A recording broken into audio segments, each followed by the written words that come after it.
Since I never respond or talk about Charleston White, I mean,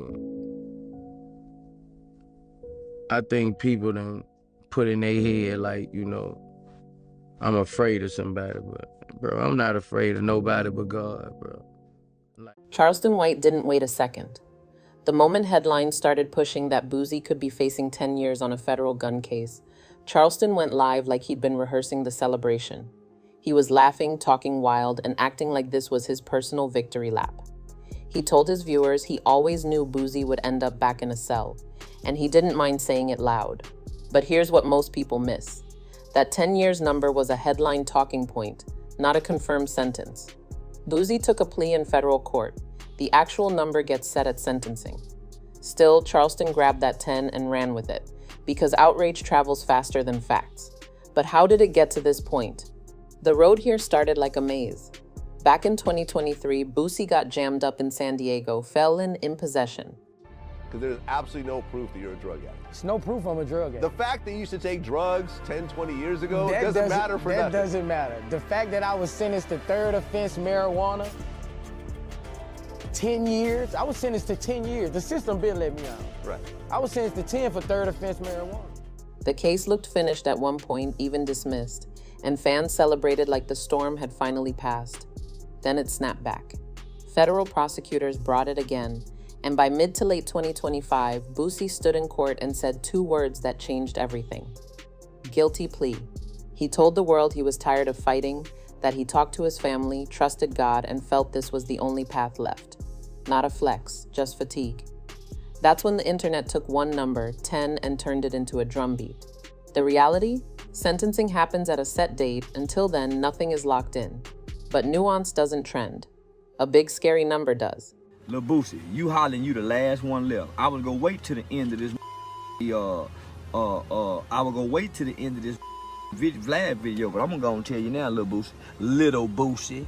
Let me tell you something, Little Boosie. You must forget. I know the you was in Angola with. That 10 years headline exploded because it's simple and heavy. It sounds final. People hear it and stop asking questions. Never mind that judges weigh guidelines, criminal history, behavior, and details inside a plea agreement. Never mind that prosecutors might recommend less than that scary headline. 10 is catchy, it's sticky, and if you're Charleston White, it's a prop. He went live with a grin that said, "Told you so," and his chat ate it up. It wasn't a legal breakdown, it was a show. The kind he's perfected. Provoke, perform, repeat. And the thing is, Charleston and Boosie already had smoke. This didn't come out of nowhere. For years, Charleston's been baiting rappers, pressing buttons, and treating beef like content. With Boosie, it always felt extra personal. So I'm not worried about getting in no motherfucking trouble, ever. If I go broke again, I go back to selling dope or doing whatever. Cause I know at least 3 unsolved murders from the early 90s that I can tell to get out of jail for. I was raised to just mind my business, man. I wasn't. Every time Boosie had a legal twist, Charleston was there, turning up the volume. He mocked the plea, predicted time, and told his audience he wanted the harshest outcome. His supporters call it accountability. His critics call it cruel. Either way, it spreads because it's loud. And when the algorithm meets a loud voice, it hands him a megaphone. Then Charleston crossed a line most people consider off limits. Family. He dragged Boosie's son into it, raised the temperature, and made the feud feel ugly in a different way. He bragged about calling law enforcement. He framed himself as someone who tells on the people he considers dangerous, and he's not shy about the label. To the internet, that's gasoline. Some cheer him on for cleaning up the streets, others see a man thriving off other people's pain. That's how they were able to give him. And they used the songs against him. So Boosie killed 9 people, went to trial for 5. Used a 16-year-old to kill 5 people, and this kid didn't make over $50,000. He paid $2,000 per hit. Either way, every time Boosie sneezed, Charleston had a live stream ready. It didn't stop at legal talk. Charleston probed Boosie's health too, and that's where the commentary turned even colder. Boosie's health is public, he's lived with diabetes for years, he's had real scares, and he's posted about those struggles himself. That's not rumor, that's documented. But instead of compassion, Charleston weaponized it. He taunted Boosie's well-being and spun it into dark predictions about what would happen if time behind bars became real. That wasn't debate, that was a twist of the knife. Boosie, meanwhile, spoke like a man whose voice finally ran out of thunder. He told fans he was worn down, that he was trusting God, and that this felt like the only move left. You know, and people, I don't know if people, cause I'm gonna keep it real, man. Me and Blue was going back and forth, and he pissed me off so bad. Nigga said, "You don't say that when Charleston White say something." I'm like, motherfucker. It wasn't the usual clapback, not the jokes or the memes, just honesty. The comment sections filled with prayers, encouragement, and reminders to keep his head up. But the echo on the other side was Charleston's laugh, and that echo kept bouncing across platforms. The optics were brutal. One man wrestling with the weight of a federal plea, another man throwing confetti. Now, here's the uncomfortable truth about the internet. It loves a number. 10 years is a clean headline and a scarier story than we'll find out at sentencing. Creators know that, viewers know that, and Charleston knows it better than anyone. He turned the 10 years rumor into a rallying cry. He's done. He won't see that new baby grow up. He's not walking out. That kind of talk travels. It also changes the tone around Boosie online. Suddenly, the debate isn't about what a judge might actually do. It's about whether fate has already closed the door. You know if I'm drug addict, you never send me to rehab. I was sent straight to the pen. How am I, you know if I'm a drug addict if you never offered me rehab? Underneath the noise is a process. Sentencing in federal court is math plus judgment. It isn't thumbnails. It's not a chat spamming laughing emojis. It's the court weighing the record, the charge, the plea, the factors the law requires. Sometimes prosecutors recommend a number that's way below the scary max. Sometimes the judge goes under that. Sometimes the judge goes over. The point is, the timeline inside a courtroom doesn't care about trending topics. What people chant online does not force a judge's hand. The court speaks last. Still, the feud's long shadow won't vanish. This back and forth didn't start with the plea. 2-3 years of jabs brought us here. Don't make me call Eric Solid, but E Solid up, cause you must forgot little Boosie, Terrence Hatch. You did not walk the yard with killers. Remember the early spark when Boosie was calling out a different controversy and Charleston decided to clap back? That lit the fuse. After that, every month brought a new exchange, a messy live, a snippet, a short, a comment that turned into a headline that turned into a narrative. Every time Boosie tried to steer around it, Charleston pulled him back into the center ring, and every time a new clip hit, fans took sides and the algorithm smiled. Boosie tried to operate differently. In multiple moments, he said outright that he's not taking the bait, that speaking on certain people could risk his freedom. In a time when views are currency, silence is expensive. He paid it anyway. That restraint didn't get applause from everyone, but it sent a message. I'm not letting your game become my case. On the surface, he kept it measured. Underneath, the pressure looked heavy. Here's where the conversation turns. A lot of people online think 10 years is the point. It's not. The real point is what this battle says about attention, brand, and the rules of the new media economy. You don't have to be right first. You just have to be loud first. Say the number, stamp the thumbnail, talk like it's already done. If you sound confident, people remember your version. And if you're Charleston White, confidence is your whole strategy. Talk tough, talk fast, act certain. If the judge later says something different, the clip is already cached. But that wasn't the end of it either. Charleston doubled down on a persona that splits the room. He calls out rappers, mocks the worst day headlines, and then points to his mission. He says he's here to clean up the culture. He says he doesn't care about street codes, that he's told the truth to police since he was young, and that anyone who doesn't like it can stay mad. Critics call it hypocrisy, especially when old stories and footage resurface. Supporters call it honesty in a lane filled with performance. Either way, it keeps him trending. He's figured out the one lesson everyone in content learns eventually. If you don't flinch, the conversation bends around you.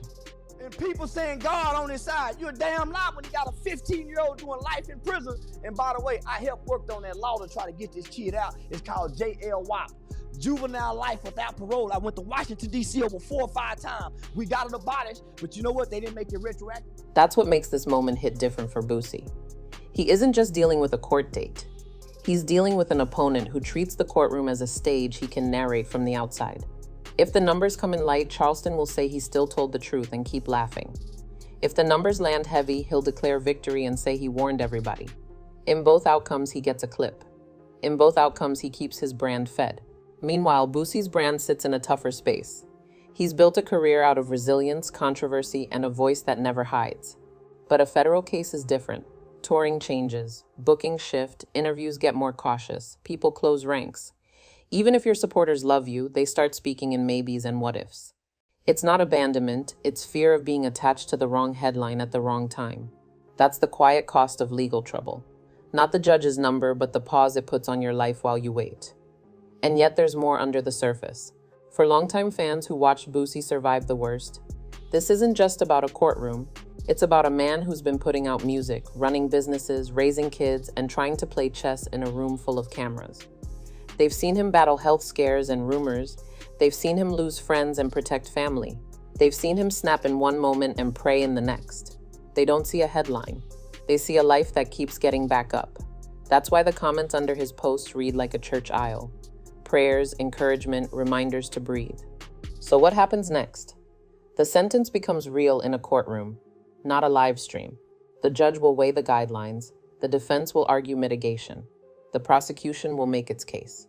What lands on paper could be less than the rumor, more than the rumor, or something no one predicted. People say 10 because it's easy.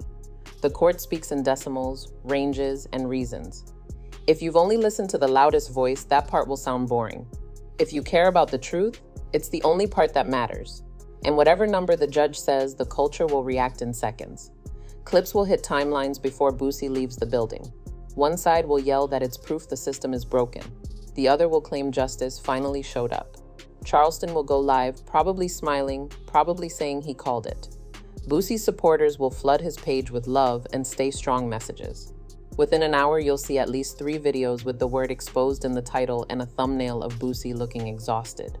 Within a day, there'll be think pieces about what this means for hip-hop, street codes, and the line between content and cruelty. But here's the twist you can't ignore. Until the judge speaks, nobody knows the number. The 10 that Charleston keeps clowning isn't a verdict, it's a vibe, a scary ceiling, a phrase that sounds like fate. The truth is still pending. That's not as exciting as a victory dance, but it's real. And when the court finally says it out loud, the rumor will either look ridiculous or prophetic. Until then, you're just watching 2 worlds collide, the legal world that writes in facts and the content world that prints in bold. Let's zoom out. This isn't only about Boosie and Charleston. It's about how hip-hop conversations got pulled into a new economy where being first beats being right, and where a person's hardest day becomes somebody else's episode. We live in a feed that rewards whoever throws the strongest punchline, not whoever tells the straight story. Boosie's plea turned into 10,000 thumbnails. Charleston's laugh turned into 10,000 stitches. Somewhere under that pile is the human part. A father staring at a date on a court calendar. A man who told his fans he was tired. A community praying the worst-case headline doesn't become real life. But that wasn't the whole story either. There's a quiet calculation happening behind the noise. Lawyers writing, families planning, teams adjusting.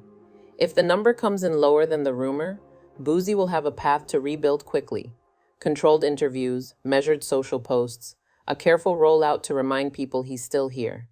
If the number comes in heavy, the plan looks different. Licensing catalog, steady content from trusted partners, letters, calls, maybe a documentary lens following the road back. Either way, there's a strategy. That's what the internet never sees. It only sees the clip.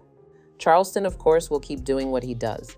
He'll claim he set the tone, that he told the truth, and that he's not done with whoever he thinks is hurting the culture. He'll double down when people call him heartless. He'll smile when they call him a troll. He'll keep that live button hot because the live button is his superpower. That doesn't make his takes accurate, it makes them loud. Loud is currency, and he's rich in that. So where does that leave us? With a title that says it all, that's what happened online, the clowning, the cheering, the grim predictions. But in real life, the number isn't stamped yet. The sentence isn't a meme, it's a gavel. And when the gavel drops, we'll finally measure who was dealing in facts and who was merchandising fear. Until that day, remember this. Headlines echo, courtrooms decide, rumors shout, judges write. And laughing at a man's crisis doesn't make you right, it only makes you loud. Whether you're pulling for Boosie to beat the odds or you think Charleston called it from the jump, the final chapter hasn't been written. The internet already picked sides. The court hasn't picked a number. And when that number arrives, the ripples will touch everything: music, bookings, brand deals, the way people talk about resilience and responsibility. Some will say karma, others will say cruelty. Most will scroll. That's the game now. Survive the scroll and you survive the story. So tell me this: if the judge goes light, does the laughter stop? If the judge goes heavy, does the empathy start? Or have we all gotten so used to the outrage loop that we can't hear anything but the loudest voice? Drop your take and stay locked in, because the next twist in this saga isn't going to break on a live stream. It's going to break in a courtroom.